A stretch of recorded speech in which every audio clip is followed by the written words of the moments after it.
There's a locomotive engineer somewhere in Montana right now. He has been running freight for 9 hours straight, and his bladder has been screaming at him for the last 2 hours. He is staring at the toilet in the nose of his locomotive.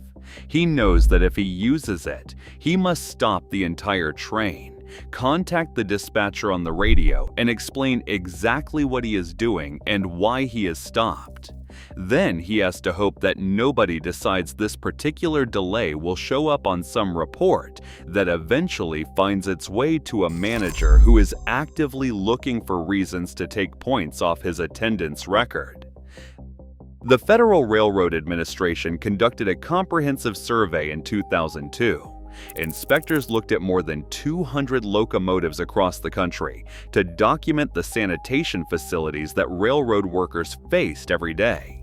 They found that roughly 30% of those units were deficient in some way when it came to bathroom facilities. The specific problems included dirty floors covered in grime, toilet seats that had not been cleaned in weeks, missing toilet seats entirely, poor ventilation that trapped odors in the small compartment, offensive smells that could make your eyes water when you open the door, and a complete lack of toilet paper anywhere in the sanitation compartment. And here is the part that really gets you when you think about it.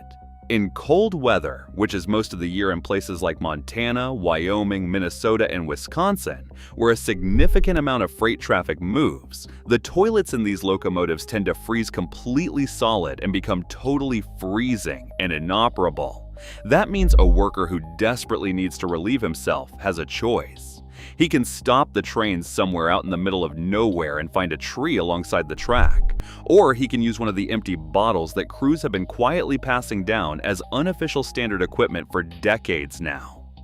The railroad forums are absolutely full of workers who talk about this stuff, with the kind of dark gallows humor that develops when you have been dealing with an indignity for so long that you have no choice but to laugh about it or go crazy. One veteran conductor put it this way. He said everyone knows that train crews have superhuman bladder and bowel control and only need to use the bathroom before or after they are on duty. Of course, he was being deeply sarcastic. The reality is that these workers are running 12-hour shifts with no guaranteed breaks, no scheduled stops, and absolutely no consideration given to the basic human need to relieve yourself when nature calls. A conductor who had been working on the railroad for more than 20 years described what it actually looks like inside these toilet compartments on a typical day. He said that while locomotives technically have toilets installed in them, you absolutely would not want to use them because they are usually filled to capacity and completely filthy. He mentioned one specific instance where he took one look at the toilet in his unit and decided right there on the spot that he would rather hold it for however many hours it took to get back to the yard office than subject himself to those conditions for even 30 seconds. The toilet in a freight locomotive is located in the nose of the unit. It is a tiny, cramped space behind the front coupler where designers basically crammed a toilet into whatever leftover room existed after they installed the electrical equipment, the air compressors, the brake components, and everything else that actually matters to the people who designed and built the locomotive. There is usually no sink anywhere, no running water of any kind, and workers are expected to bring their own hand sanitizer and hope for the best when it comes to hygiene. The regulations that govern these facilities are written in a way that sounds reasonable on paper, but they fall apart completely in actual practice. Federal law requires the lead locomotive to have a toilet facility with a door that closes, a modesty lock, toilet paper, a trash receptacle, and some kind of washing system. The same regulations also allow a defective toilet to remain in service for up to 10 days, as long as someone marks it unavailable for use. An unsanitary toilet only needs the door closed and ventilation provided to make the cab habitable. The legal definition of unsanitary in these regulations includes a toilet bowl filled with human waste, soiled toilet paper left because the flush mechanism does not work, visible waste residue on the floor or seat, and strong, persistent human waste odors. The fact that federal regulators had to write out that definition tells you everything you need to know about the conditions railroad workers have been dealing with for years. But even when the toilet happens to be working properly and is reasonably clean by railroad standards, actually using it presents its own set of problems that most workers would rather avoid entirely. If you are the engineer operating the train and you need to use the bathroom, you cannot hand the controls to the conductor and step away for 3 minutes like you would in most other jobs in America. The train has to stop completely. The conductor must contact the dispatcher and explain that you are stopped for a personal break. While you are in that cramped little compartment trying to take care of business as quickly as possible, the clock is still running on your 12-hour shift, and you are accumulating delay time that somebody somewhere is definitely going to notice and potentially question. When BNSF introduced their high-vis attendance policy in February of 2022, everything about being a railroad worker got significantly worse almost overnight, and the bathroom situation became nearly impossible to manage. Under high-vis, workers start with 30 points and lose points every time they miss a call or take any kind of unplanned day off. If they lose all their points, they face serious discipline.